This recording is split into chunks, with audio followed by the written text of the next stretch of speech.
करुणा सिंधु तथा पतितात्माओं के मित्र, आप सबके गुरु एवं सभी लोगों, हे गुरुदेव मुझ पर दया कीजिए तथा मुझे अपने चरणों की छाया दीजिए। आपका यश तीनों लोकों में फैला हुआ है। जय शील प्रभुपाद की, प्रभुपाद गुरु पूजा की जय। ओम विष्णुपाद परमहंस परिव्राजकाचार्य अष्टोत्तर शत। हिज डिवाइन ग्रेस श्री भक्ति वेदांत स्वामी शील प्रभुपाद की। इस्कॉन देवी फाउंडर आचार्य हिज डिवाइन ग्रेस श्री भक्ति वेदांत स्वामी शील प्रभुपाद की जय। ओम विष्णुपाद परमहंस परिव्राजकाचार्य अष्टोत्तर शत।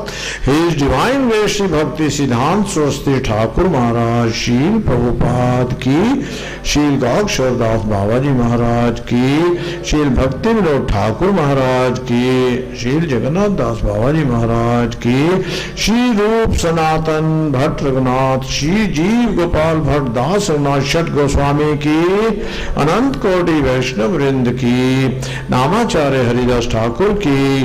प्रेम से कहो जय कृष्ण चैतन्य प्रभु नित्यानंद श्री अद्वैत गदाधर श्रीवासादि गौर भक्त वृंद की। श्री श्री राधा कृष्ण गोप गोपिका नाथ राधा कुंड श्याम कुंड गिरि गोवर्धन धाम की। श्री वृंदावन धाम की। श्री मथुरापुरी धाम की। श्री द्वारकापुरी धाम की। श्री नवदीप धाम मायापुर की। श्री जगन्नाथपुरी धाम की। गंगा मैया की, यमुना मैया की, तुलसी देवी भक्ति देवी की, श्रीमती राधा रानी की। श्री श्री राधा माधव भगवान की। श्री श्री गौरताई भगवान की। निताय गौर Premanandi. All glories to the assembled devotees. All glories to the assembled devotees. All glories to the assembled devotees. All glories to Shri Guru and Guru. जय शील प्रभुपाद की जय।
माधव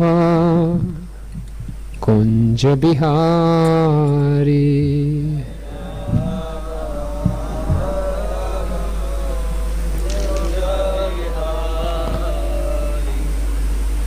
गोपी जन वल्लभा गिरिवर धारी।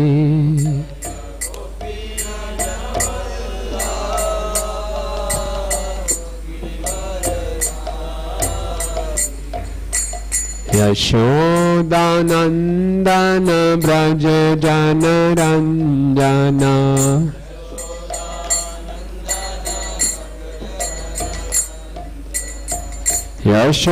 यशोदानंदन ब्रज जन रंजना।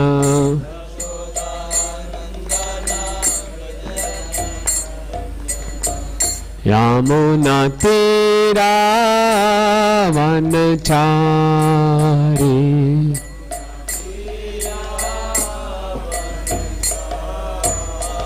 यमुना तीरा वनचारी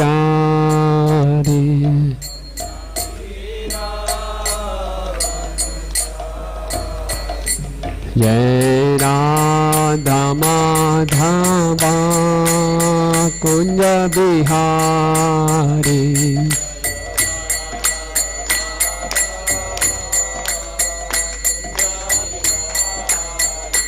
हरे कृष्णा कृष्णा कृष्णा हरे हरे हरे रामा राम राम हरे हरे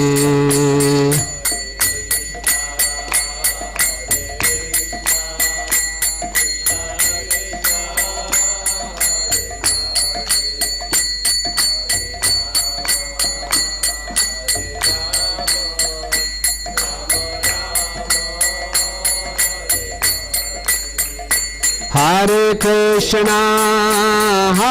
कृष्णा कृष्णा कृष्णा हरे हरे हरे रामा राम राम हरे हरे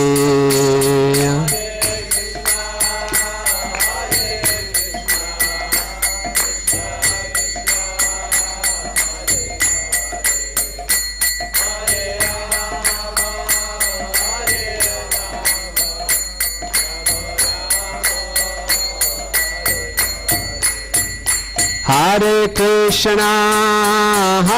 कृष्णा कृष्णा कृष्णा हरे हरे हरे रामा राम राम हरे हरे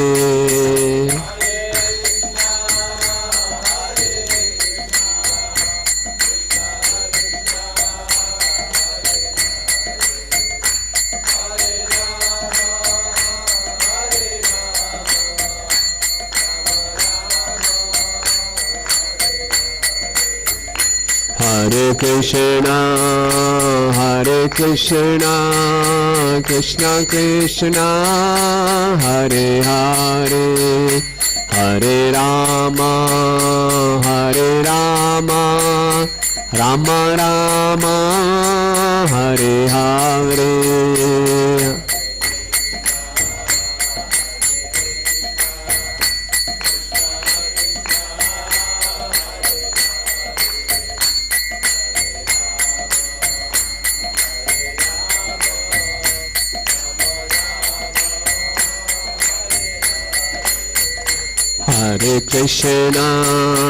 हरे कृष्णा कृष्णा कृष्णा हरे हरे हरे रामा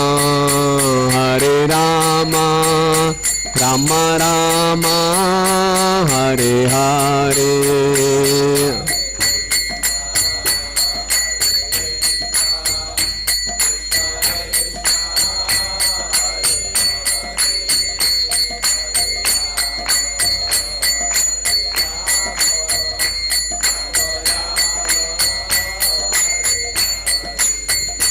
हरे कृष्णा कृष्णा कृष्णा हरे हरे हरे रामा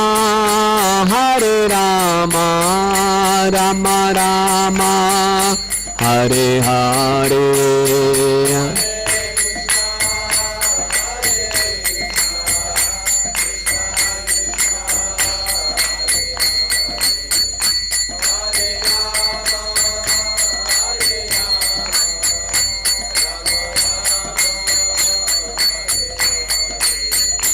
जय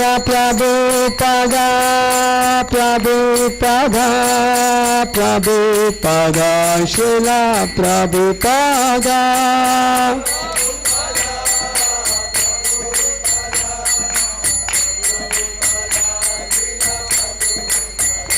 नित्य गौर हरि बोल हरि बोल हरि बोल हरि बोल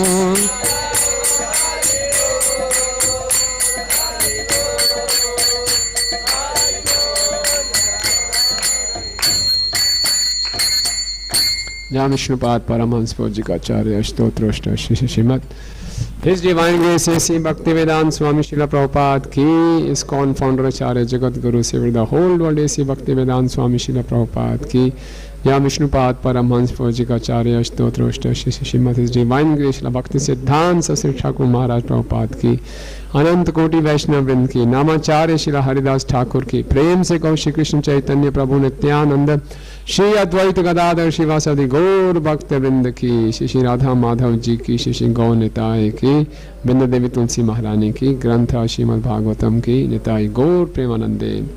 All glories to the assembled devotees, all glories to the assembled devotees, all glories to the assembled devotees, all glories to Shri Guru and Gauranga, all glories to Srila Prabhupada ki jai. Om Namo Bhagavate Vasudevaya.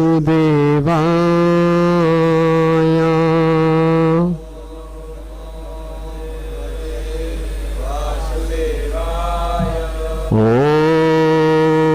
Namo Bhagavate Vasudevaya.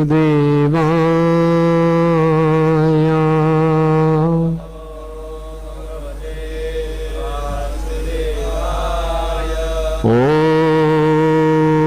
Namo Bhagavate Vasudevaya.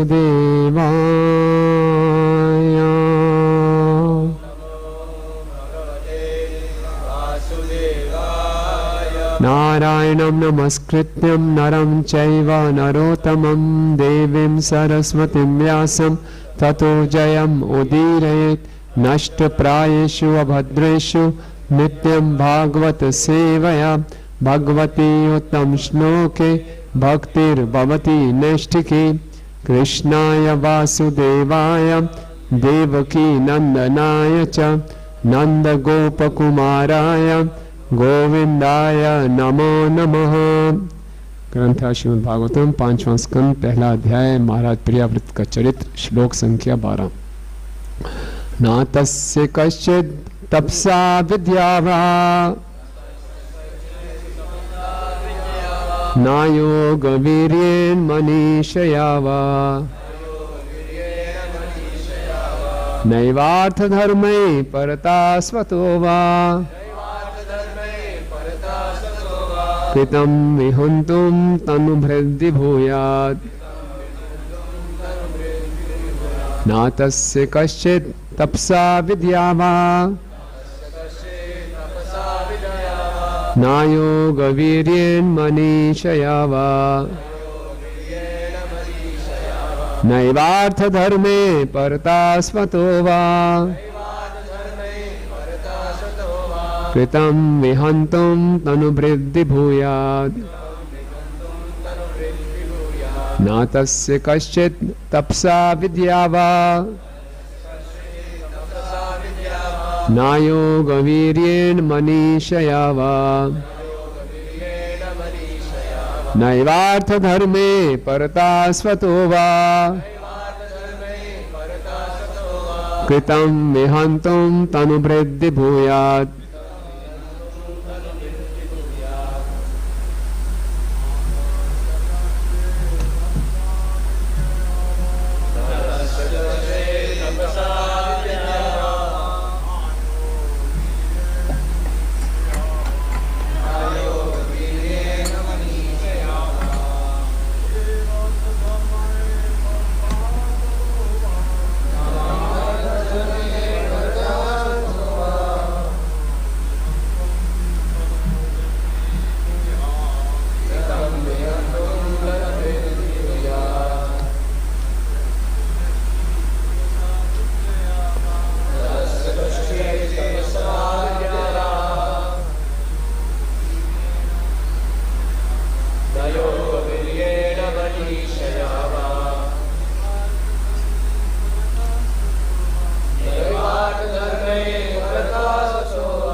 माता जी।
बोलिए।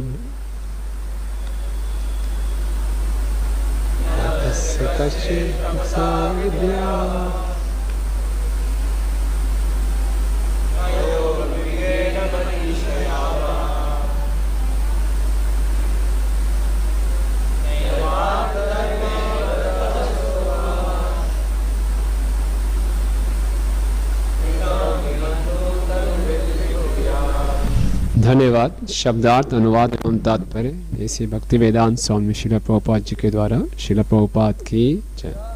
ना कभी नहीं, तस्य उनका, कश्चित कोई भी, तपसा तप से, विद्या विद्या से, वा अथवा, ना कभी नहीं, योग योग बल से, वीर्येण शारीरिक बल से, मनीषया बुद्धि से, वा अथवा, ना कभी नहीं, एवा निश्चय ही, अर्थ भौतिक ऐश्वर्य से, धर्मय धर्म से, परतः किसी बाह्य शक्ति से, स्वतः अपने प्रयास से, वा अथवा, कृतम आज्ञा, विहंतुम टालने में, तनुभृत भौतिक देह स्वीकार करने वाला जीवात्मा, विभूयात समर्थ है। पूर्ण पुरुषोत्तम भगवान की आज्ञा को कोई ना तो तपोबल, वैदिक शिक्षा, योग बल, शारीरिक बल या बुद्धि बल से टाल सकता है, ना ही कोई अपने धर्म की शक्ति या भौतिक ऐश्वर्य से अथवा किसी अन्य उपाय से, ना स्वयं या ना पराई सहायता से परमेश्वर के आदेशों को चुनौती दे सकता है। ब्रह्मा से लेकर एक चींटी तक किसी भी जीवात्मा के लिए ऐसा कर पाना संभव नहीं है। तात्पर्य, गर्ग उपनिषद में गर्ग मुनि अपनी पत्नी से कहते हैं, एतस्य वा अक्षरस्य प्रशासने गर्गी सूर्य चंद्रमसौ विधृतौ तिष्ठता। हे गर्गी, प्रत्येक वस्तु पूर्ण पुरुषोत्तम भगवान के वश में है, यहाँ तक कि सूर्य, चंद्र तथा अन्य नियंता एवं देवतागण यथा ब्रह्मा तथा इंद्र सभी उनके वश में है। चाहे सामान्य मनुष्य हो या पशु, जिस किसी ने भौतिक देह धारण की है वह पूर्ण पुरुषोत्तम भगवान की नियंत्रण सीमा से बाहर नहीं रह सकता। भौतिक देह में इंद्रियां सम्मिलित हैं, किंतु तथाकथित वैज्ञानिकों की इंद्रिय गतिविधियां निरर्थक लगती हैं, क्योंकि वे ईश्वर के नियम अथवा प्रकृति के नियमों से विमुक्त होना चाहते हैं। श्रीमद् भगवद गीता 7:4 में भी इसकी पुष्टि होती है, मम माया दुरत्यया। भौतिक प्रकृति के नियंत्रण को पार कर पाना दुस्तर है, क्योंकि इसके पीछे श्री भगवान का हाथ रहता है। कभी कभी हम अपने तप, त्याग तथा योग बल पर गर्व करते हैं, किंतु यहाँ पर यह स्पष्ट कहा गया है कि पूर्ण पुरुषोत्तम भगवान के नियमों तथा आदेशों का उल्लंघन कोई नहीं कर सकता, चाहे योग शक्ति से हो, वैज्ञानिक शिक्षा से हो अथवा तपोबल से हो। यह असंभव है। यहाँ मनुष्य या बुद्धि से शब्द का विशेष महत्व है। महाराजा प्रियव्रत तर्क कर सकते थे कि ब्रह्मा उनसे ग्रस्त जीवन तथा राजपाट स्वीकार करने का अनुरोध कर रहे हैं, जबकि नारद मुनि ने उनसे ग्रस्त जीवन में ना प्रवेश करने तथा भौतिक विषयों में ना उलझने का उपदेश दिया था। इनमें से किसे स्वीकार किया जाए? यह महाराज प्रियव्रत के समक्ष उलझन थी, क्योंकि ब्रह्मा तथा नारद मुनि दोनों ही प्रामाणिक महाजन हैं। इन परिस्थितियों के अंतर्गत मनुष्य शब्द का प्रयोग अत्यंत उपयुक्त है, क्योंकि इससे सूचित होता है कि श्री नारद मुनि तथा ब्रह्मा दोनों ही उपदेश देने हेतु अधिकृत थे। अतः महाराज प्रियव्रत इनमें से किसी की उपेक्षा नहीं कर सकते थे, किंतु उन्हें दोनों का उपदेश पालन करने के लिए अपनी बुद्धि का उपयोग करना था। ऐसी दुविधाओं का समाधान करने के लिए श्री रूप गोस्वामी ने बुद्धि का अत्यंत स्पष्ट स्वरूप प्रस्तुत किया है। उनका कथन है, अनासक्तस्य विषयान यथारम उपयुञ्जत निर्बंध कृष्ण संबंधे युक्तम वैराग्यम उच्यते। विषयान अर्थात भौतिक व्यापारों के बिना आसक्ति के स्वीकार करना चाहिए और प्रत्येक वस्तु ईश्वर की सेवा से ही जोड़ दी जानी चाहिए। यही वास्तविक बुद्धि मनीषा है। यदि कोई भगवान श्री कृष्ण की सेवा के लिए प्रत्येक वस्तु को स्वीकार करता है तो भौतिक जगत में गृहस्थ होना या राजा होना हानिकर नहीं है। इसके लिए विमल बुद्धि की आवश्यकता है। मायावादी दार्शनिक कहते हैं ब्रह्म सत्यम जगत मिथ्या, या भौतिक जगत मिथ्या है और केवल परम सत्य ही वास्तविक है। किंतु ब्रह्मा तथा महामुनि नारद की परंपरा का अर्थात ब्रह्म संप्रदाय का बुद्धिमान भक्त इस जगत को मिथ्या नहीं मानता। जिसकी पूर्ण पुरुषोत्तम भगवान ने सृष्टि की वह मिथ्या कैसे हो सकती है, किंतु उपभोग के लिए उसका उपयोग करना अवश्य ही मिथ्या है। जैसा कि श्रीमद् भगवद गीता 5:29 में कहा गया है, प्रत्येक वस्तु पूर्ण पुरुषोत्तम भगवान के भोग के निमित्त है। भोक्ताराम यज्ञ तपसाम सर्वलोक महेश्वरम। पूर्ण पुरुषोत्तम भगवान संपूर्ण यज्ञ तथा तप के परम भोक्ता हैं। अतः उनके भोग तथा सेवा के निमित्त ही प्रत्येक वस्तु प्रयुक्त होनी चाहिए। अनुकूल या प्रतिकूल परिस्थितियों की परवाह ना करते हुए प्रत्येक वस्तु का उपयोग परमेश्वर की सेवा के लिए करना चाहिए। अपनी बुद्धि का उचित उपयोग करने का यही मार्ग है। ओम अज्ञानतिमिरन्धस्य ज्ञानञ्जनशलाकया चक्षुरुन्मीलितं येन तस्मै श्री गुरुवे नमः। श्री चैतन्य मनोभीष्टं स्थापितं येन भूतले स्वयं रूप कदा मह्यं ददाति स्वपदान्तिकं। वन्देऽहं श्रीगुरु श्रीयुता पदकमलं श्रीगुरून् वैष्णवांश्च श्रीरूपं साग्रजातं सहगण रघुनाथान्वितं तं सजीवं साद्वैतं सावधूतं परिजन सहितं कृष्ण चैतन्य देवं श्रीराधा कृष्ण पादान् सहगण ललिता श्री विशाखान्वितांश्च। हे कृष्ण करुणा सिंधु दीनबंधु जगतपते गोपेश गोपिका कांत राधा कांत नमस्तुते। तप्त कांचन गौरांगी राधे वृंदावनेश्वरी वृषभानुसुते देवी प्रणमामि हरिप्रिये। वाञ्छा कल्पतरुभ्यश्च कृपा सिन्धुभयेव च पतितानां पावनेभ्यो वैष्णवेभ्यो नमो नमः। जय श्री कृष्ण चैतन्य प्रभु नित्यानंद श्री अद्वैत गदाधर श्रीवासादि गौर भक्त वृंद। हरे कृष्णा कृष्ण कृष्ण हरे हरे, हरे राम राम राम हरे हरे। नमः ओम विष्णुपादाय कृष्ण पृष्ठाय भूतले श्रीमते भक्ति वेदांत स्वामिन इति नामिने। नमस्ते सारस्वते देवे गौरवाणी प्रचारिणे निर्विशेषा शून्यवादी पाश्चात्य देश तारिणे।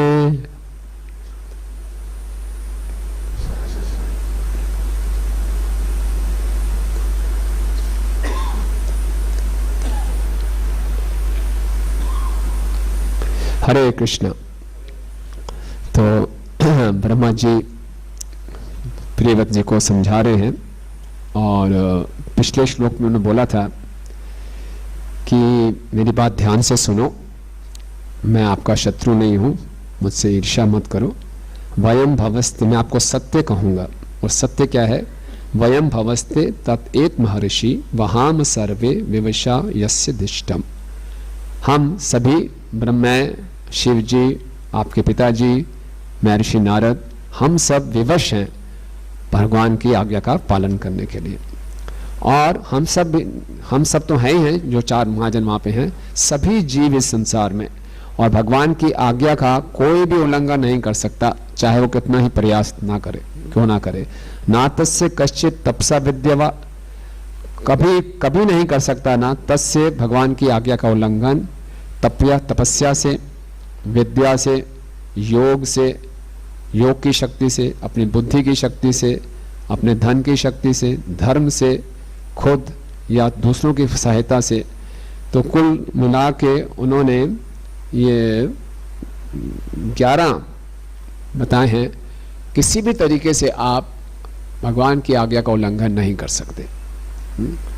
तो कोई भी जीव संसार में नहीं कर सकता, तो किसी भी तरीके से कोई भी भगवान की आज्ञा को चुनौती नहीं दे सकता। और प्रभुपाद जी बहुत अच्छे ढंग से विस्तार से समझा रहे थे। मुख्यतः 2 विषय प्रभुपाद अपने तात्पर्य में कवर कर रहे हैं कि एक तो भगवान की सुप्रीमेसी है, उनकी आज्ञा का कोई भी उल्लंघन नहीं कर सकता, और दूसरा विमल बुद्धि क्या है, असली बुद्धि का उपयोग कैसे करना चाहिए। तो हम देख सकते हैं शास्त्रों में बहुत से उदाहरण हैं कि बहुत से जीवों ने भगवान की आज्ञा को उल्लंघन करने का प्रयास किया। विश्वनाथ ठाकुर जी बताते हैं इसकी टीका में कि हमें अपनी जिद की रक्षा अपनी शक्ति दिखा के नहीं करनी चाहिए।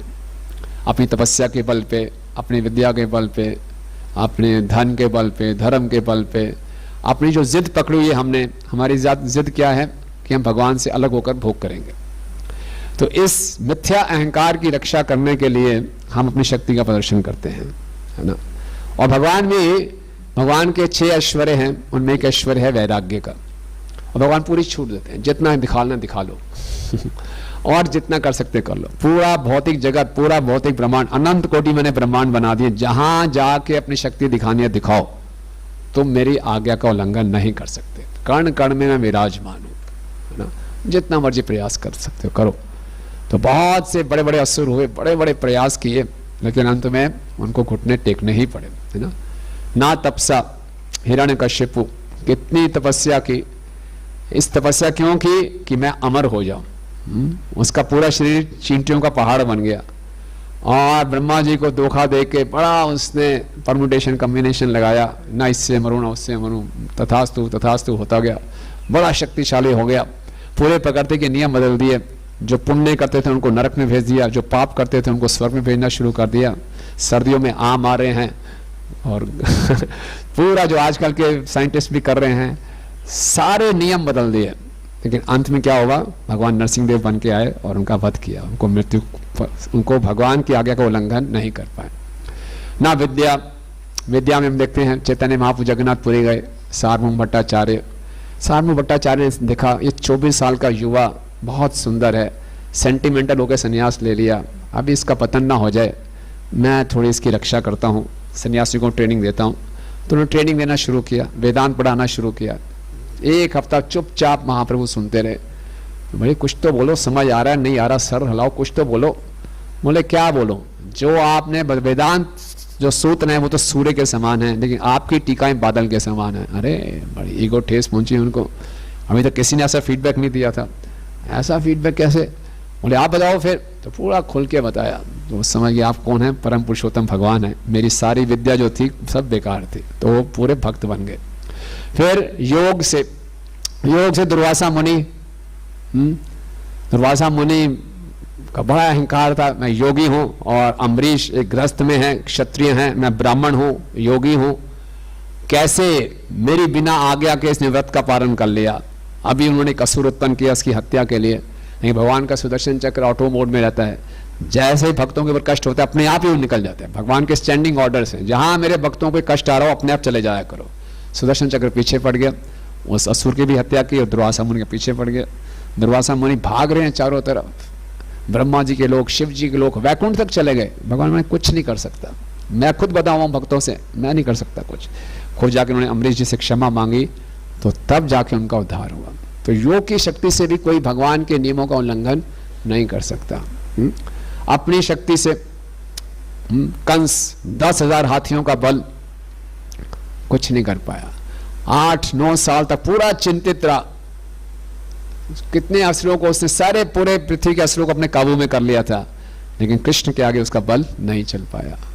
और अपनी बुद्धि से केशव कश्मीरी, दिग्विजय पंडित आए नवद्वीप में, और चैतन्य महाप्रभु, निमाई पंडित अपने पार्षदों के साथ बैठे हैं गंगा के तट पे, बहुत सुंदर लग रहे थे। तो केशव कश्मीरी ने कहा कि आप ही निमाई हैं? बोले आप दिग्विजय पंडित हैं, हमारा सौभाग्य आप यहाँ पे आए हैं, तो आप कुछ सुनाइए, आपके बारे में बहुत सुना है। हवा की स्पीड से उसी समय एक्सटेम्पोर 100 श्लोक गंगा जी की स्तुति में, यानी कि पहले तैयारी करके आए थे, अब कुछ घर करके ऐसे सुना दिया। सब के सब निमाई पंडित के पार्षद बड़े हैरान, क्या दिग्विजय पंडित हैं? बोले बताइए कैसा लगा? बहुत अच्छी रचना है, बस आपके इस पूरी रचना में 5 दोष हैं, 5 गुण हैं। गुण तो ठीक है, दोष, 5 दोष कैसे?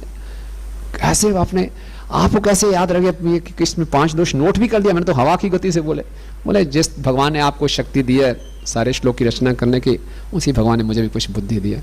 तो एक एक करके जब दोष बताए तो एकदम केशव कश्मीरी घबरा गए एकदम, है ना। तो जान गए कि मेरी विद्या जो सरस्वती की मैं पूजा करता हूँ कोई मुझे काम नहीं आई। तो विद्या से भी, अपनी बुद्धि से भी नहीं। जय श्री राधा माधव जी की जय। ना ही अपने धन से, ऐश्वर्य से।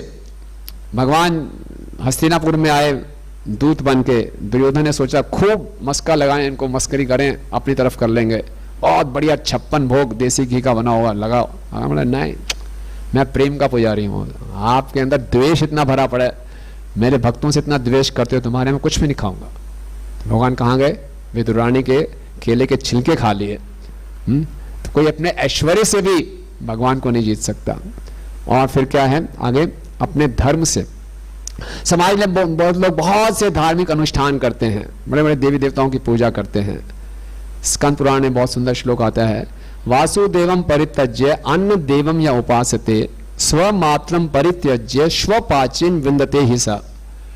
कोई वासुदेव को छोड़कर अन्य देवताओं की पूजा करता है, उसकी स्थिति वैसे बताई गई है कि अपनी प्रेम करने वाली मां को छोड़कर उस चंडालनी स्त्री की पूजा कर रहा है जो कुत्ते खाती है।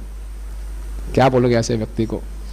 घर में माँ है, बढ़िया बढ़िया परांठे बना के खिलाएगी, इतना प्रेम करेगी, उसको छोड़कर एक स्त्री जो कुत्ते खाती है उसकी वो पूजा कर रहा है। तो क्या भगवान को कोई अपने धार्मिक अनुष्ठानों से प्रभावित कर सकता है? उनकी आज्ञा का उल्लंघन कर सकता है?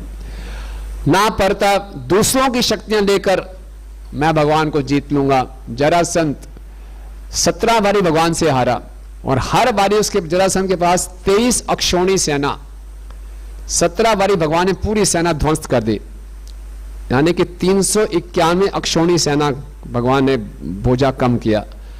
महाभारत के युद्ध में खाली 18 अक्षौणी सेना खत्म हुई थी, 391 अक्षौणी सेना भगवान ने इतना किया। जरासंध कितना प्रयास कर रहा था, हर बारी हारता था। उसके साथी बोलते थे घबराओ मत, सब कर्मों का खेल है, विधि का विधान है, चांस बाय चांस की बात है, कृष्ण में इतनी शक्ति कहाँ है, बाय चांस दोबारा ट्राई करो, दोबारा ट्राई करो। लेकिन कृष्ण को नहीं जीत पाए वो।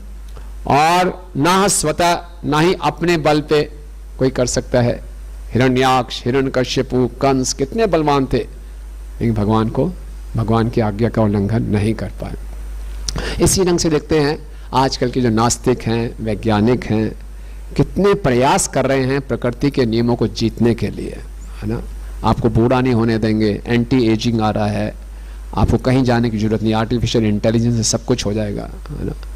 जो आज के संसार के सबसे धनी व्यक्ति हैं, एलॉन मस्क, टेस्ला कंपनी के मालिक, उनका कहना है कि ये आर्टिफिशियल इंटेलिजेंस, अभी उन्होंने एक नया रोबोट बनाया, ह्यूमनॉइड रोबोट बनाया जो सब कुछ कर लेगा। और बोला आगे आने वाले टाइम में ये आर्टिफिशियल इंटेलिजेंस है, ये न्यूक्लियर वेपन से भी ज़्यादा खतरनाक होने वाली है ना, क्योंकि ये बिल्कुल गॉडलेस, सब कुछ हम कर सकते हैं, क्लोनिंग कर सकते हैं, रोबोट खड़ा कर सकते हैं, रोबोट व्यक्ति से ज़्यादा एफिशिएंट है। तो क्या है, भगवान की क्या नेचर, हमारी नेचर देखो, हमारी क्रिएशन देखो। तो लेकिन जितना भी कर लें, मृत्यु के आगे सबको घुटने टेकने पड़ेंगे, कोई नहीं बच सकता। और इसीलिए भगवान गीता में क्या कहते हैं, मोह आशा मोह कर्मणा मोह ज्ञान विचेतसा राक्षसी आसुरीम चैव प्रकृति मोह निमिश्रिता। इनकी सारी आशाएं, सारे कर्म, सारा ज्ञान बेकार चला जाएगा। तो बुद्धिमान व्यक्ति को प्रकृति के नियमों को स्वीकार करना चाहिए। शिला प्रभुपाद उदाहरण देते हैं, हिरण्यकश्यपों ने अपने तपस्या के बल पे बहुत सी शक्तियां धारण की, लेकिन फिर भी वो संतुष्ट नहीं था, और प्रहलाद ने केवल भगवान की शरण ग्रहण की। तो प्रभुपाद उदाहरण देते हैं, समुद्र के अंदर एक हाथी को डाल दिया जाए, एक मछली, कौन ज्यादा सुखी होगी? मछली, क्योंकि मछली ने क्या किया, अपने आप को ढाल लिया, समुद्र की लहरों के साथ चल रही है। और हाथी बड़ा विशालकाय शक्तिशाली है, लेकिन समुद्र में उसको संघर्ष करना पड़ रहा है। तो हम देखें, छोटे से हम जीव हैं, भगवान विभु हैं, हम अणु हैं, और भगवान हमें, ये भगवान की कृपा है कि भगवान जो भी हम शक्तियां इकट्ठी करते हैं वो भी भगवान की दी हुई शक्तियां हैं। भूमि आपो अनल वायु खम मना बुद्धि बच्चा, सब कुछ भगवान का है। उसी को मैनिपुलेट करके हम सोचते हैं कि हम कितने शक्तिशाली हो गए, और फिर भगवान को चुनौती देते हैं। भगवान भी हंसते हैं, करो जितनी चुनौती दे सकते हो, कहां तक मेरा मुकाबला करोगे। जो नास्तिक भी हैं उनको भी भगवान बुद्धि देते हैं नास्तिक बनने की, वो भी भगवान ही देते हैं। तो नास्तिक लोग भी नास्तिक हैं भगवान की कृपा से। मता स्मृति ज्ञान अपोहनम च, आप मुझे भूलना चाहते हो भुला देता हूं, आप मुझे याद करना चाहते हो याद दिला देता हूं, जो आप चाहिए। देखिए भगवान कितने वैरागी हैं, है ना। हम लोग कोई चीज क्रिएट करें तो हम तो आसक्त हो जाते हैं। भगवान ने सब जीवों को उत्पन्न क्यों किया था? हम सब भगवान से ही निकले हैं, तो क्यों हमारा अस्तित्व क्या है, क्यों है? भगवान को आनंद देने के लिए। हमारा अस्तित्व भी भगवान के आनंद देने के लिए है। हम तभी आनंद में रह सकते हैं भगवान को आनंद देंगे। तो भगवान ने हमें प्रकट किया अपने आनंद के लिए। कोई व्यक्ति हम कोई चीज बनाए और अपने आनंद के लिए, माता पिता संतान को उत्पन्न करते हैं अपने आनंद के लिए। बच्चा स्वतंत्र हो जाए, माँ बाप को आनंद न दे, कितना दुख होता है। हर तरह का प्रयास करते हैं हमारी आज्ञा का पालन करे, लेकिन भगवान स्वतंत्र छोड़ देते हैं। हालांकि मैंने अपने आनंद के लिए आपको उत्पन्न किया है, आप मुझको आनंद नहीं देना चाहते, अपना आनंद अलग से करना चाहते हो, ढूंढ लो, जितना ढूंढ सकते हो ढूंढ लो, वापस मेरी शरण में ही आओगे। तो ये भगवान का वैराग्य का ऐश्वर्य है ना। तो इस संसार में हमें, जब इस संसार में हम आए हैं तो हम देखते हैं मनुष्य के पास हायर इंटेलिजेंस है, लेकिन अगर अज्ञानता के कारण वो अपने इस ऊंची बुद्धि का गलत उपयोग करता है।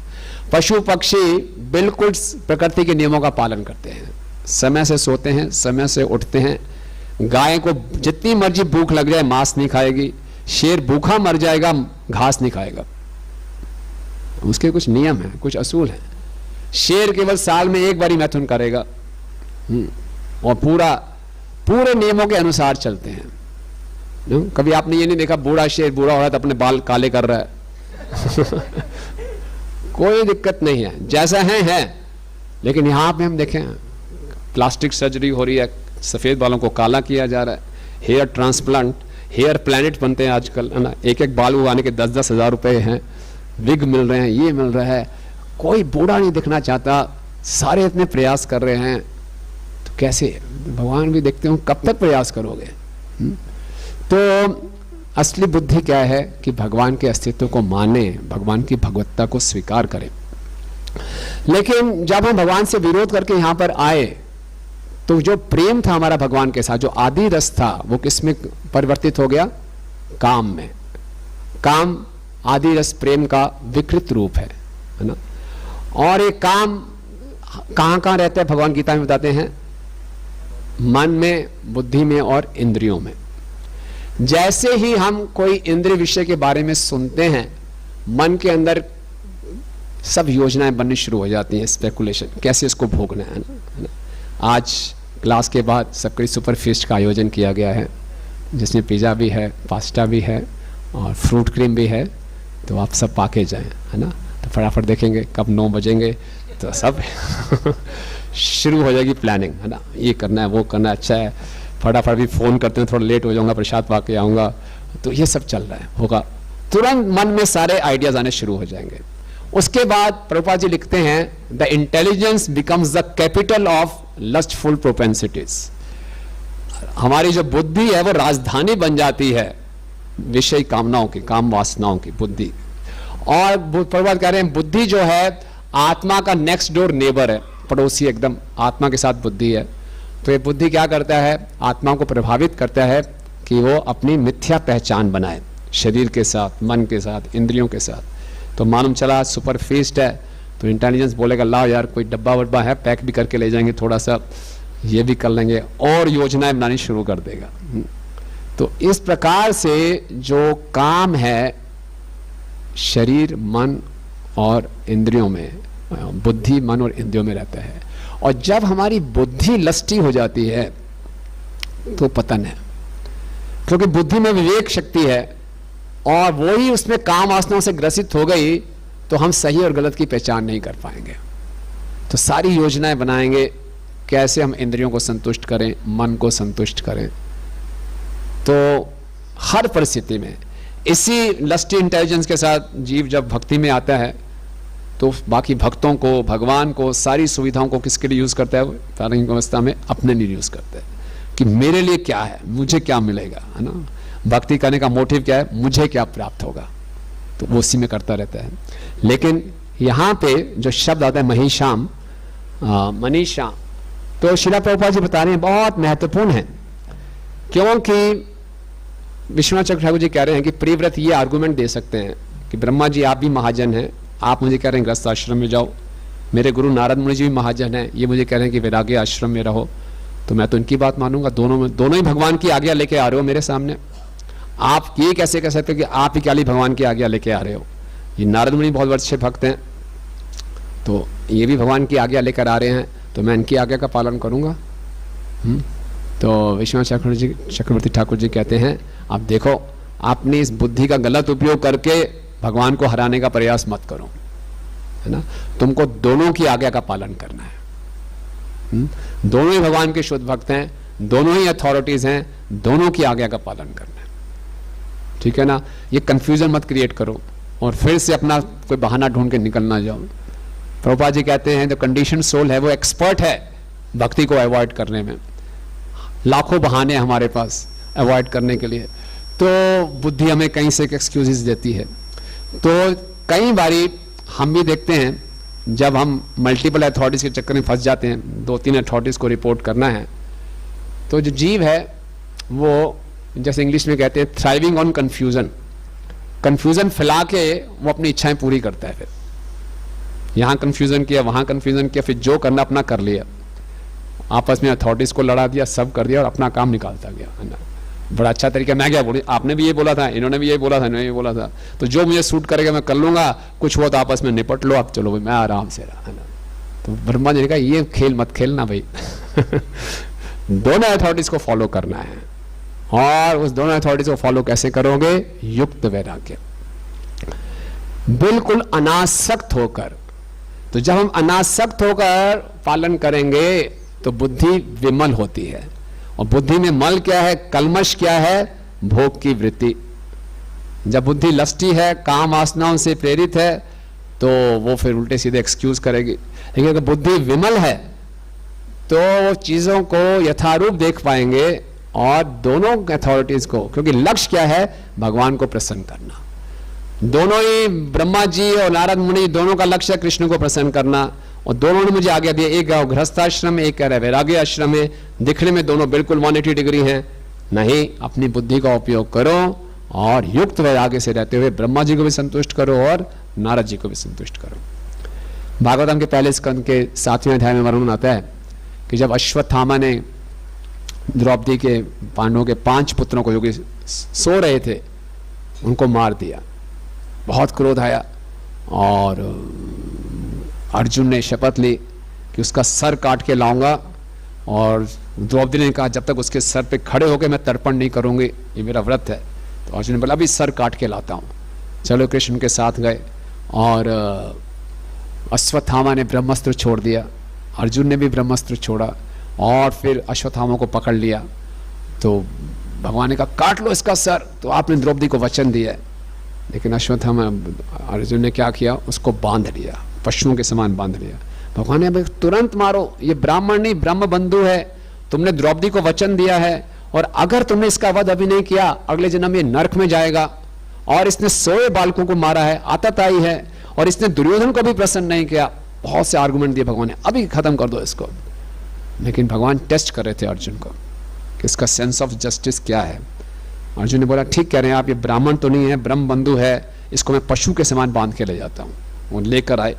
अब सारे बाकी पांडव प्रतीक्षा कर रहे हैं, तो द्रौपदी भी बोले द्रौपदी ले आ गए हैं। भीम कहता मार दो इसको। द्रौपदी कहती है नहीं मत मारो, क्यों, ये हमारे गुरु का पुत्र है और मैंने जैसे मैंने अपने 5 बेटों को खोया है, कृपी को क्या कैसी उस पर वो बीतेगी। उसको द्रौपदी ने करुणा दिखाई कि मैं जानती हूँ एक माँ की क्या हालत होती है जब उसके बच्चों का वध हो जाए, तो इसका वध मत कीजिए। कृपी हमारी गुरु की पत्नी है और ये वास्तव में ब्राह्मण है, इसको मत मारो। तो युधिष्ठिर कह रहे हैं बिल्कुल ठीक कह रहे हैं, धर्मराज युधिष्ठिर ने बोला। भीम कह रहे हैं बिल्कुल गलत कह रहे हैं, मारो। और भगवान भी कह रहे हैं मारो इसको। भगवान हंस नहीं रहे, मुस्कुरा रहे हैं, देखते हैं अर्जुन अब क्या करेंगे। तो अर्जुन देख रहे हैं। तो कई बारी गुरुजन और भगवान हमें ऐसी परिस्थिति में ले आते हैं, टेस्ट करते हैं। आपने इतनी क्लासेस सुनी, इतनी ट्रेनिंग ली, इतनी भागवतम पढ़ी, अब आप क्या करोगे। तो अर्जुन ने अपनी बुद्धि का उपयोग किया, सबकी बात को मान लिया, मारना भी है और नहीं भी मारना। अर्जुन ने क्या किया, अश्वत्थामा के आगे से बाल काटे और उसके मणि निकाल ली। तो उसका एक प्रकार से वध भी हो गया। किसी ब्राह्मण का इतना बड़ा अपमान उसके वध के समान है, और वध नहीं भी हुआ। तो कई बार हमारे जीवन में ऐसी परिस्थितियां आएंगी, तो फिर बुद्धि का उपयोग करना चाहिए। ये बुद्धि तब होगी जब ये बुद्धि काम वासनाओं से मुक्त होगी, विमल होगी, तभी हम इसका उपयोग कर पाएंगे। गंभीरा में चैतन्य महाप्रभु ने क्या लीला की। दोपहर का समय था, आप सब गंभीरा गए होंगे, जगन्नाथ में छोटा सा कमरा है।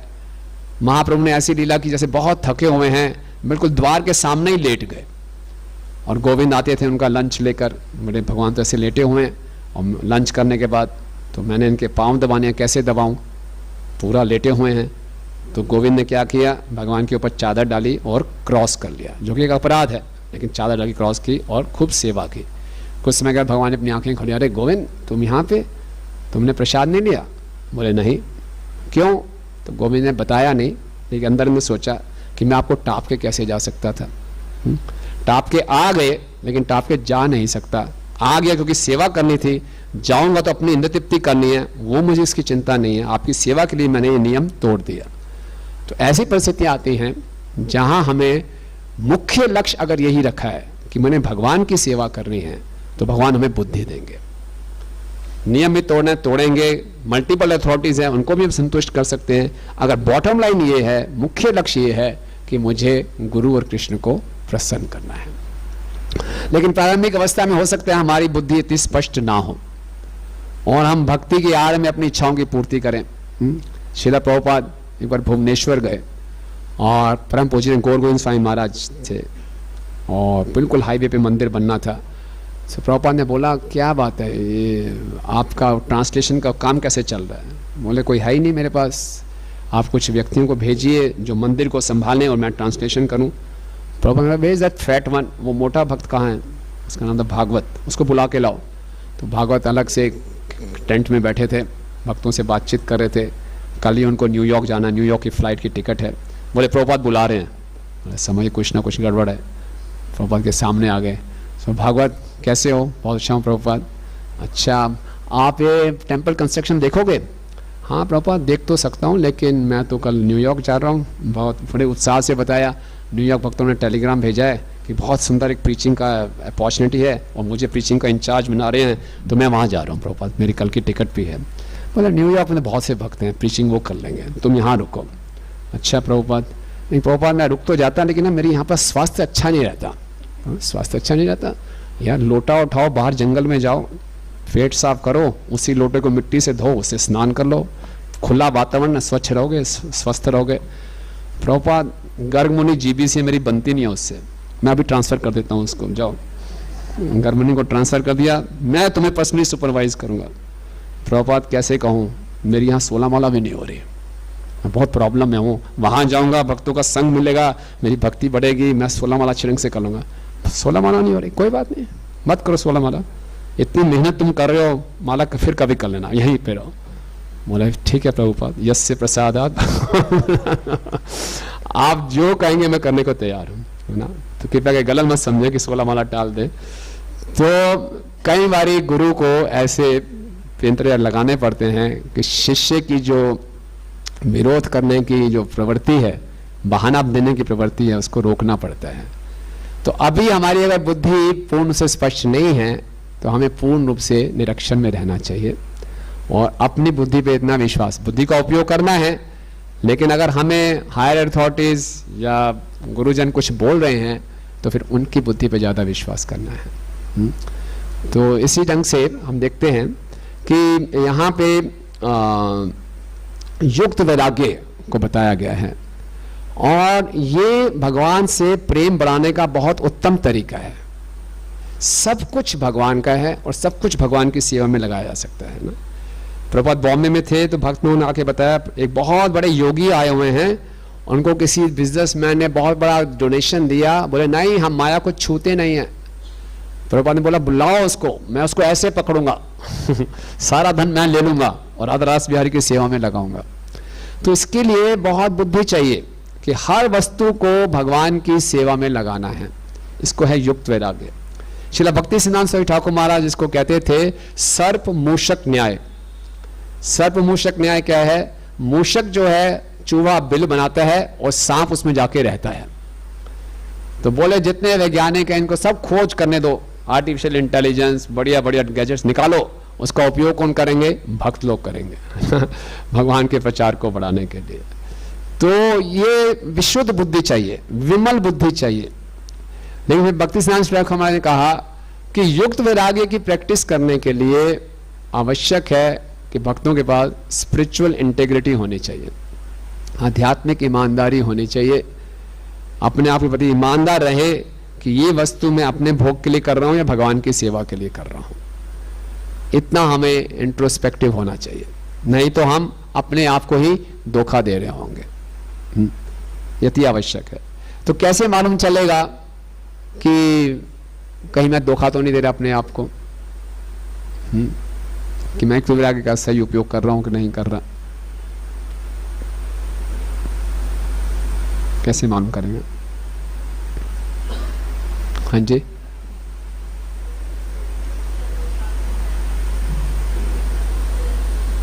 अपने वरिष्ठ भक्तों से पूछते रहें। और भक्ति में हो सकता है सहायक को, प्रचार खूब बढ़ रहा है और लोग भी बढ़ रहे हैं, फॉलोअर्स भी बढ़ रहे हैं, चारों तरफ अच्छा अच्छा हो रहा है सब। हाँ,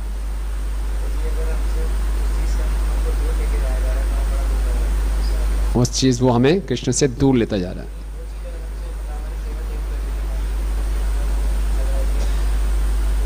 वो फैसिलिटी हमसे छीन ली जाए तो हम दुखी हो रहे हैं। हाँ, ये बात भी सही है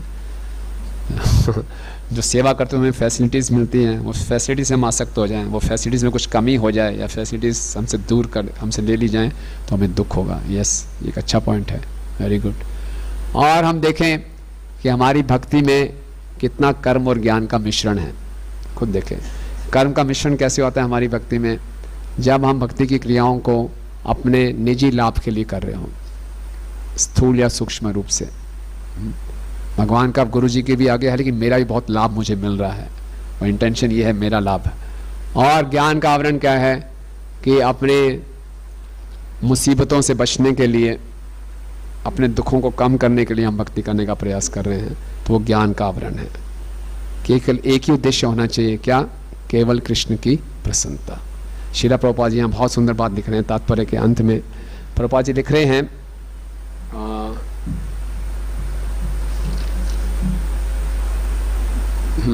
अनुकूल या प्रतिकूल परिस्थितियों की परवाह ना करते हुए प्रत्येक वस्तु का उपयोग परमेश्वर की सेवा के लिए करना चाहिए। अपनी बुद्धि का उचित उपयोग करने का यही मार्ग है, चाहे फेवरेबल सर्कमस्टांसेस हैं या अनफेवरेबल सर्कमस्टांसेस हैं। हर परिस्थिति में हर वस्तु भगवान की सेवा में, यही भक्ति का, बुद्धि का उचित उपयोग है। ऐसा नहीं है बिजनेस बहुत बढ़िया चल रहा है तो ठाकुर जी, सब कुछ ठाकुर जी का है जी, खूब हम डोनेशन भी दे रहे हैं, अच्छी बात है। और थोड़ा सा बिजनेस कम हो गया तो नहीं जी अब तो हम घर ही मुश्किल से चल रहा है, हम नहीं देंगे। जितना संभव है हर वस्तु को भगवान की सेवा में। खोला बच्चा श्रीधर 2 पैसे कमाते थे और 1 पैसा गंगा जी की पूजा में लगाते थे। श्रीला प्रभुपाद 1965 में जलदूत में जा रहे हैं और वहीं पे जन्माष्टमी आई, तो प्रभुपाद जी ने अकेले जन्माष्टमी मनाई वहाँ पे। जितने उनके पास रिसोर्सेज थे उसमें फीस्ट बनाई, और जितने भी वहाँ के क्रू थे सब कर्मचारियों को बुला के फीस्ट खिलाया। तो तब भी उन्होंने जन्माष्टमी सेलिब्रेट की। वो कह सकते थे मैं अकेला हूँ, रिसोर्सेज नहीं है, चलो कोई बात नहीं, फास्टिंग रख के चुपचाप बैठ जाता हूँ, है ना, हरि नाम ले लूँगा, जब करके मेरी जन्माष्टमी हो गई। नहीं, ये सब भी किया, अपना फास्टिंग भी रखा, जब भी किया, लेकिन फीस्ट भी बनाया भगवान की प्रसन्नता के लिए। तो जैसी भी परिस्थिति है, श्रीला प्रभुपाद जी एक तात्पर्य में लिखते हैं, in all circumstances one should try to increase his love for Krishna. हर परिस्थिति में हमने भगवान से प्रेम करना है, चाहे अनुकूल है या प्रतिकूल है, वैरागी आश्रम है या गृहस्थ आश्रम है, हर परिस्थिति में, क्योंकि हमारा स्वभाव, हमारा स्वरूप ही वही है, जीवे स्वरूप है कृष्ण नित्य दास। और जितना इसके अनुसार हम अपने जीवन को चलाएंगे उतने हम संतुष्ट रहेंगे। जितना हमारा भक्ति अन्य अभिलाषिता शून्यम होगा उतना ये हमें संतुष्टि देगी, है ना। सावे पुंस पर धर्मो यथा भक्ति अधोक्षजे अहेतु की अप्रतिहता यात्मा सुप्रसिद्धति। असली संतुष्टि तभी होगी जब हम भक्ति अहेतु की करेंगे और हर वस्तु को भगवान से संबंधित देख के भगवान की सेवा में लगाएंगे। अभी हमारा दृष्टिकोण नहीं आ रहा हर वस्तु को हम भगवान से संबंधित देखें, तो फिर जो गुरु की आज्ञा है उसको सर्वोपरि रखना चाहिए। सारी इच्छाएं गुरु की संतुष्टि के लिए ना। और कई बारी गुरुजन जानते हैं इन बातों को, तो हमें बहुत अच्छे ढंग से करेक्शन भी देते हैं। प्रभुपाद जी के पर्सनल सेक्रेटरी थे श्रुतकीर्ति प्रभु, वो कलकत्ता में थे, और कलकत्ता में प्रभुपाद जी से बहुत से बंगाली लोग मिलने आते थे और बढ़िया बढ़िया संदेश मिठाई लेकर आते थे, बहुत टेस्टी होती थी बंगाल की संदेश। तो श्रुतिकीर्ति प्रभु ने बोला, यार बड़ा एक बॉक्स था संदेश का, उसमें चींटियाँ लग गई थी। बोले ले जाता हूँ अपने कमरे में, चींटियाँ हटा दूंगा, बढ़िया खाऊंगा रोज। तो प्रभुपाद चींटियाँ लग गई, ले जाऊँ इसको क्या? प्रभुपाद ने देखा, उनकी तरफ देखा संदेश को, नहीं मत ले जाओ। फिर प्रभुपाद चींटियाँ तो लग गई हैं, नहीं कोई बात नहीं, फटाफट एक वो बड़ी सी परात लाओ, उसमें परात लाओ, अब इसमें एक पतीला लाओ, हाँ उसको उल्टा कर दो, हाँ पूरे परात में पानी भर दो, हाँ अब इसके ऊपर वो जार रख दो, सब चींटियाँ चली जाएंगी, यही रहने दो, ठीक है। तो समझ गया कि प्रभुपाद जी समझ गए मेरे हृदय को अलग से भोग करना चाह रहा हूँ। तो प्रभु ने तुरंत उस भोग की वासना को काटा। तो हमें अपने आप को सौभाग्यशाली मानना चाहिए कि कोई वरिष्ठ भक्त हमें भोग की इच्छाओं को देखकर हमें उस मार्ग में जाने से रोक रहा है, क्योंकि हमारे अंदर बहुत गहरी इच्छा है भोग करने की, कई जन्मों के संस्कार हैं। तो इतना इमीडिएटली ऐसा नहीं कि हम मॉनेटरी डिग्री चेंज हो जाएंगे, लेकिन भक्ति के प्रोसेस में लगे रहेंगे, वरिष्ठ भक्तों के निर्देशन में लगे रहेंगे, तो धीरे धीरे ये भोग की वासना सेवा की वृत्ति में बदल जाएगी। और यही वास्तविक बुद्धि का, सही बुद्धि का उपयोग है कि हर वस्तु को हम भगवान की सेवा में लगाएं, और इससे हमारा क्रमशः भगवान के प्रति प्रेम और बढ़ता रहेगा। और भगवान के जो प्रकृति के नियम हैं, इनसे हमें संघर्ष नहीं करना। हमने क्या करना है? उन नियमों को तोड़ने का प्रयास नहीं करना। माम एव्ये प्रपद्यन्ते माया में ताम तरन्ति ते। इसको हम परमानेंटली क्रॉस कर सकते हैं अगर हम भगवान की पूर्णतया शरण में। हरे कृष्ण। किसी कोई प्रश्न है या टिप्पणी है? Questions, comments?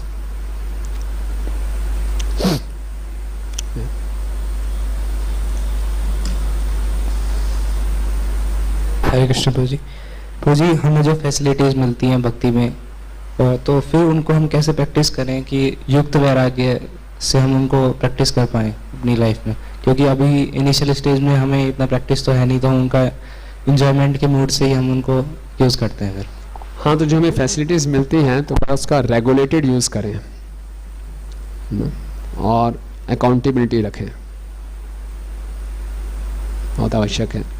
और आजकल स्मार्टफोन एक नेसेसरी एविल है, तो इससे बहुत हमें डिस्ट्रैक्शन भी होते हैं, तो लेकिन इसका रेगुलेटेड यूज़ करते हुए और अकाउंटेबिलिटी रखते हुए इसको हम कर्व कर सकते हैं। राइट। और कोई? यस माता जी।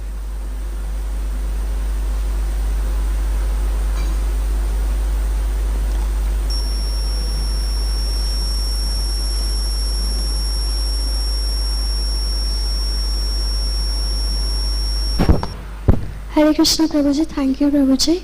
प्रभु जी, जैसे आपने बोला हम कभी कभी भक्ति की आड़ में अपनी इच्छाएं पूरी करते हैं, तो इसके रिलेटेड ही मैंने एक टर्म सुनी थी कुछ दिन पहले, स्पिरिचुअल सेंस ग्रेटिफिकेशन। तो वो मुझे समझ नहीं आया कि पॉजिटिव टर्म है या नेगेटिव टर्म है। दोनों हो सकता है, positive negative. Spiritual sense gratification मतलब स्पिरिचुअलिटी की आड़ में आप सेंस ग्रेटिफिकेशन कर रहे हैं, तो ये गलत है। तो अगर कर भी रहे हैं तो मान लीजिए हाँ कर रहा हूँ और भगवान इससे मैं ऊपर उठना चाहता हूँ, तब कोई दिक्कत नहीं है। ऑनेस्टी रखें कि अभी मेरी प्रारंभिक स्टेज ऐसे है कि मुझे अच्छा लग रहा है ये कर रहा हूँ, लेकिन समहाउ मैं कृष्णा कॉन्शियसनेस में हूँ और ये मुझे प्रेरित कर रहा है, बट मुझे इससे ऊपर उठना है, तब कोई दिक्कत नहीं है। लेकिन जब इसको हम एडमिट नहीं कर रहे और बोले नहीं तो हम जो सब जी गुरु की प्रसन्नता के लिए कर रहे हो अंदर ही, दैट इज़ नॉट गुड। तो प्रभु जी, किसी भी सेवा से अटैचमेंट होना वो इसी के अंदर आएगा?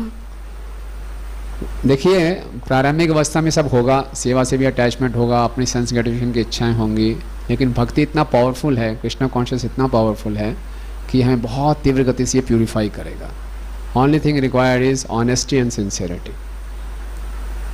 बस हम ऑनेस्ट रहें, सिंसियर रहें, जो जैसी हमारी स्थिति है भक्तों को बताएं, भगवान को बताएं, और मालूम चलना चाहिए हाँ ये गलत बात है, लेकिन मुझे उससे ऊपर उठना है। अकेले मैं अपने प्रयासों से ऊपर नहीं उठ पाऊंगा अनटिल अनलेस गुरु और कृष्ण की कृपा हो। तो उनकी कृपा मांगेंगे तो यहाँ से वो ऊपर उठ जाएंगे। बट भक्ति में हम सारे प्रोसेस को अच्छे ढंग से पालन करते रहे। Thank you Prabhu ji. Yes Prabhu जी।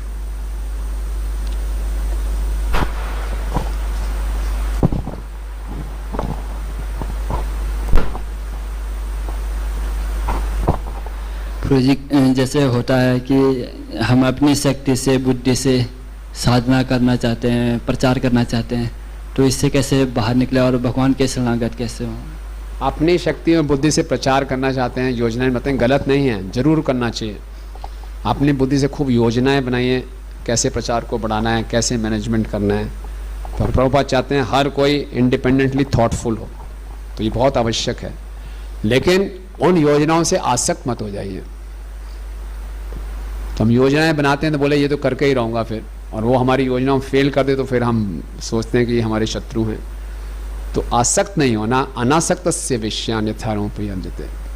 अपनी बुद्धि भगवान ने हमें दी है योजनाएं बनाने के लिए। अगर हम कृष्ण की प्रसन्नता के लिए सेवा का विस्तार करना चाहते हैं तो खूब बनाइए, अपने प्रपोजल्स को तैयार रखिए, आगे सामने प्रस्तुत कीजिए, लेकिन तैयार रहिए। एक्सेप्ट हो भी सकते हैं, नहीं भी हो सकते, चेंजेस भी हो सकते हैं, उसके लिए तैयार हैं, फिर कोई दिक्कत नहीं है। और ऐसा करना बहुत ज़रूरी है, इससे हम भक्ति में आगे बढ़ते हैं, हमारा भगवान से आसक्ति बढ़ता है।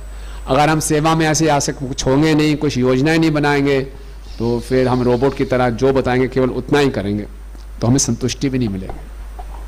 तो पूरा आपको करना चाहिए, बट विदाउट अटैचमेंट।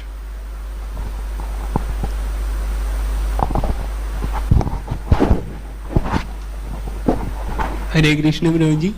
प्रभु जी, मेरा प्रश्न ये था कि जैसे कि भक्तों की एसोसिएशन में जब भक्ति पे आते हैं तब भक्ति के कार्य करते हैं भगवान के प्रसन्नता के लिए, but deep down I know कि I also like doing that. मुझे पता है कि हृदय से मुझे भी ये करना पसंद है, जैसे कि मुझे भगवान के लिए कोई इंस्ट्रूमेंट बजाना या घर के टेम्पल में प्रेयर रिसाइट करना। तो प्रभु जी, वो कैसे समझ सकते हैं कि चाहे पसंद है या नहीं है, चाहे स्थिति अनुकूल है या प्रतिकूल है, I have to deliver this duty for Krishna.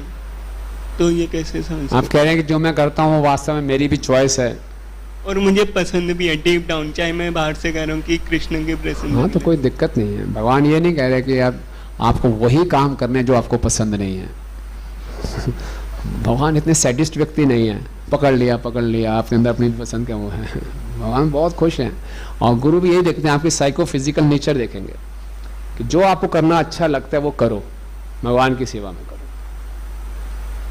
करो। लेकिन केवल फिर बाद में ऐसी स्थिति आनी चाहिए ये भी करूंगा और कुछ और भी नहीं तो वो भी करूंगा, जो मुझे पसंद नहीं है वो भी करने को तैयार हूँ, लेकिन जो मुझे पसंद है वो भी जरूर करूंगा। और हमेशा हमारे जितने भी आगे बढ़ जाएं हमें भक्ति में कुछ ना कुछ ऐसी चीज़ें होती हैं जो करने में हमें बहुत अच्छी लगती हैं, वो हमेशा करते रहनी चाहिए, उससे हमारा उत्साह बना रहता है ना। और लेकिन साथ में हमेशा तैयार भी रहना चाहिए कि ऐसे भी सेवाओं के लिए जिनमें इतने कंफर्टेबल नहीं हैं तो उसको भी करने के लिए तैयार रहें।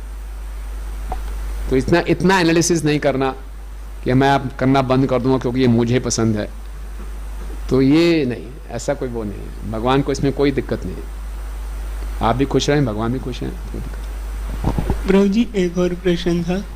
प्रभु जी जैसे कि आपने बताया कि बीच बीच में गुरु महाराज या भगवान वो टेस्ट भी ले लेते हैं, तो प्रभु जी अगर उन्होंने टेस्ट ले लिया तो फेल हो जाएंगे बुरे तरीके से, तो कैसे पास ग्रेस पॉइंट कैसे गेन कर सकते हैं? एक्चुअली जब भगवान टेस्ट लेते हैं तो हमारी स्थिति को देखते हुए टेस्ट लेते हैं। केजी के बच्चे को पीएचडी का पेपर नहीं देंगे और भगवान टेस्ट देकर, जैसे शुद्ध भक्तों का टेस्ट लिया तो उनको ग्लोरीफाई किया, अर्जुन का ग्लोरिफिकेशन हुआ, द्रौपदी का ग्लोरिफिकेशन हुआ। हमारा टेस्ट लेंगे तो हम प्यूरिफाई भी होंगे और हमारा कॉन्फिडेंस भी बढ़ेगा, है ना। जब हम कोई एग्ज़ाम देते हैं और अगली कक्षा में जाते हैं तो हमारा कॉन्फिडेंस बढ़ जाता है। तो भगवान ऐसी परिस्थितियाँ लाएंगे और साथ में हमें शक्ति भी देंगे कि हम उसको क्रॉस कर सकें। रोज़ टेस्ट होता है, सर्दियों में जब सुबह उठना हो रोज़ टेस्ट होता है ना। अलार्म बजा, आपने स्नूज किया कि आप उठ गए, टेस्ट है, तो उठ गए तो अच्छा लगता है ना। भगवान बुद्धि भी देते हैं, तो इसलिए डरने की बात नहीं है कि भगवान आउट ऑफ सिलेबस कुछ पूछ लेंगे ऐसा कुछ नहीं। और भगवान के यहाँ कोई नेगेटिव मार्किंग भी नहीं है। अगर हम फेल हो भी गए तो कोई बात नहीं, भगवान बोलने थोड़ा और शक्ति की आवश्यकता और देते हैं, फेल नहीं करेंगे भगवान। ओके, हाँ, यस महाजन।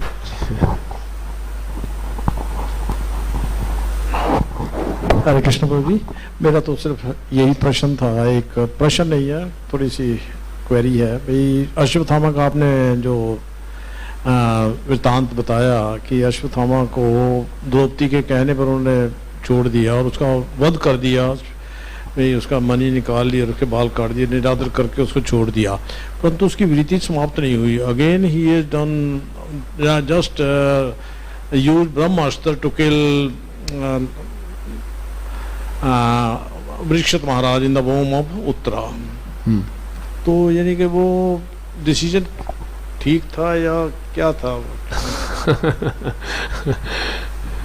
भगवान को तो ठीक लगा था भगवान को ठीक लगा था क्योंकि द्रौपदी का पूरा कंपैशन था उसमें, द्रौपदी का पूरा कंपैशन था। और भगवान हर एक लीला के पीछे भगवान के कई प्रयोजन है। अब इसमें भगवान ने परीक्षित महाराज की महिमा को स्थापित करना था। कितना महान बच्चा है ये, उनका नाम विष्णु रात पड़ गया कि माँ के गर्भ में ही उनको भगवान के दर्शन हो गए। तो अगर ऐसा ना होता तो ऐसा भगवान को अवसर भी ना मिलता उसको दर्शन देने के लिए। तो भगवान को मालूम है, भगवान तो सब कुछ जानते हैं, भविष्य भी ऐसा होगा, फिर भी भगवान प्रसन्न थे द्रौपदी अर्जुन ने ऐसा किया। तो इस तरह से भगवान की लीलाएं बहुत गंभीर हैं, बहुत गहरी हैं, इसके पीछे कई प्रयोजन होते हैं। लेकिन उस परिस्थिति में जो अर्जुन के हमारे आचार्य लिख रहे हैं, अर्जुन का sense of duty, sense of justice check कर रहे थे वो। अब अर्जुन को तो नहीं मालूम भविष्य में ऐसा करेगा, उस परिस्थिति में जो परिस्थितियां थी अर्जुन ने क्या निर्णय लिया भगवान ये देखना चाहते थे। और द्रौपदी क्या से व्यवहार करना चाहती थी, द्रौपदी का कोमल हृदय को भगवान ने दिखाया और अर्जुन का सेंस ऑफ जस्टिस दिखाया। तो भगवान ने दोनों को अप्रिशिएट किया। और मालूम होगा भगवान को तो अश्वत्थामा फ्यूचर में ऐसा करेंगे, लेकिन मैं उत्तरा के गर्भ की ऐसे रक्षा करूंगा। और एक महान भागवत दुनिया के सामने आएगा, परीक्षित, फिर उनका नाम भी तभी परीक्षित पड़ा, है ना। इसी रंग से हम कह सकते हैं फिर परीक्षित महाराज की शरण कली ने नहीं, कली ने उनका वध, परीक्षित ने उनका वध क्यों नहीं कर दिया? कली का वध कर ही देते तो हम सबको कोई मुसीबतें ना आती ये भी कहा जा सकता है। लेकिन परीक्षित महाराज भी सारग्राही थे, उनको मालूम था नहीं कली आने वाला है, कली के बहुत गुण हैं, तो इन्होंने छोड़ दिया। फिर मैं क्षत्रिय हूँ, इसने मेरी शरण लिया है, मुझे इसकी रक्षा करनी चाहिए। तो ये जो धर्म से तत्वम निहितम गुहाय, जो धर्म का तत्व बहुत गुही है, हम अपनी बुद्धि से नहीं समझ सकते। ठीक है भाई, ठीक, हाँ।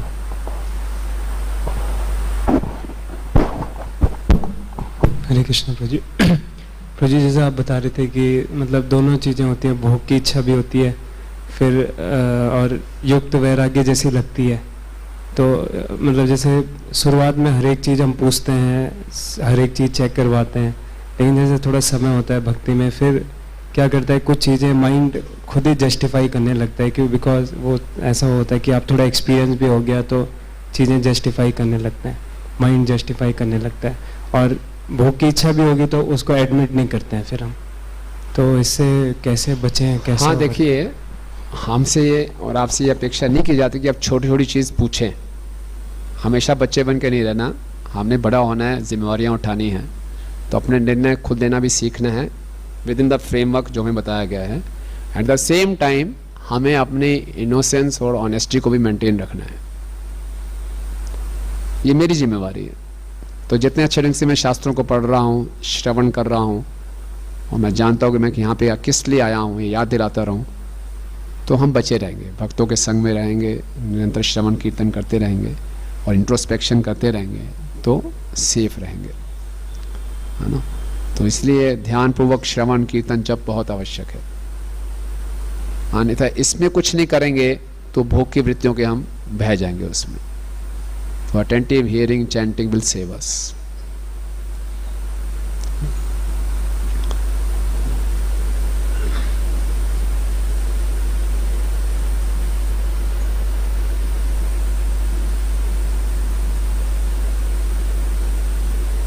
प्रभु जी, मैं पूछ रहा था कि आपने जैसे बताया था कि 2 अथॉरिटी है, अगर उनमें कुछ ऐसे है तो क्लैशेस नहीं होना चाहिए। तो कभी जब डिवोशनल सर्विस एक्टिविटी अच्छे से परफॉर्म कर रहे हैं, चैंटिंग, रीडिंग, तो ऐसे सिचुएशंस जब आते हैं ना, तो उसमें हम हैंडल कर लेते हैं, उसमें हम हैंडल कर लेते हैं, उसमें बहुत अच्छा भी लगता है। और जब ये सब अच्छे से नहीं हो रहा है, जो बेसिक हमारी, तो उसमें क्या है कि अगर बराबर के भक्त हैं तो उनसे हम गुस्सा कर जाते हैं, लड़ जाते हैं कि आप लोग गलत कर रहे हो। सीनियर अथॉरिटी है कोई, अगर उनमें क्लैशिंग है तो हम उनके प्रति अपना भावना वो कर लेते हैं कि ये तो हमारे से अच्छा नहीं लगता। तो मतलब ना हम कैसे हर, और वो ऑफेंसेस होता है ना, फिर वो हमें ना बहुत लॉन्ग रन में प्रॉब्लम करता है, बहुत समय तक हम भक्ति में वापस कम बैक करने में, उसी सिचुएशन में आने में बहुत टाइम लग जाता है। तो कैसे हम इस स्थिति से बचें और कैसे हम इसको, क्योंकि ये तो रहते हैं क्लासेस तो बहुत। रोजी का प्रश्न पूछा कि मल्टीपल अथॉरिटीज़ हैं, और जब हमारी हेयरिंग चैंटिंग ठीक हो रही है तब तो हम मैनेज कर लेते हैं बढ़िया, और जब इसमें ख़राब होता है तो फिर हम भी फ्रस्ट्रेट हो जाते हैं, अपनी फ्रस्ट्रेशन उल्टी सीधी निकालते हैं, ऑफेंसेस करते हैं ना? तो फिर क्यों हेयरिंग चैंटिंग क्यों कंप्रोमाइज़ कर रहे हो आप? नित्यम भागवत सेवया, बेसिक्स ठीक नहीं करोगे तो गलती होगी। प्रभुपाद जी लिख रहे हैं भागवत में 3 स्कंद में, ब्रह्मा जी अपनी पुत्री से आकर्षित हो गए, उसके पीछे भागे, और ब्रह्मा जी कारण बताएंगे ब्रह्मा जी ने ऐसा क्यों कर दिया, इतनी बड़ी गलती। बोले उस दिन उन्होंने भगवान के मुख से भागवतम नहीं सुनी थी। तो एक दिन भागवतम मिस करने से ब्रह्मा जी की ये हालत हो गई। तो और हम ऐसा करेंगे तो पक्का होगा ही होगा। तो इसीलिए नित्यम भागवत सेवया करना ही है, नहीं करेंगे तो ऐसे ही होगा, और फिर अपराध होंगे, और अपराध करके कोई टाइम आउट नहीं है, चलो इसकी तबीयत थोड़ी खराब थी, मन खराब था, ये अपराध काउंट नहीं होगा। वो काउंट होगा, क्योंकि जो बेसिक्स बताएं वो क्यों नहीं ठीक कर रहे, हमें करना है, तो ये हमारी जिम्मेवारी है ना। तो आप खुद ही बोल रहे जब ठीक करता हूँ तो कोई प्रॉब्लम नहीं है, नहीं करता तो प्रॉब्लम है। इस सोल्यूशन भी यही है, ठीक करो, है ना। कुछ भी हो जाए नित्यम भागवत सेवया, और अच्छे ढंग से, फॉर्मेलिटी के नहीं, attentive reading, attentive hearing, attentive chanting, that will only save us. क्योंकि ये संसार इतना भ्रमित करने वाला है, सारी चीज़ें हमारी भक्ति के बाहर विपरीत हैं, जो हमें भक्ति की उल्टी दिशा में ले जाएंगे। ये सब ठीक नहीं करेंगे तो हम बह जाएंगे, बहुत आवश्यक है। ठीक है, ग्रंथराज श्रीमद् भागवतम की, जगत गुरु श्रील प्रभुपाद की, निताई गौर प्रेमानंदे।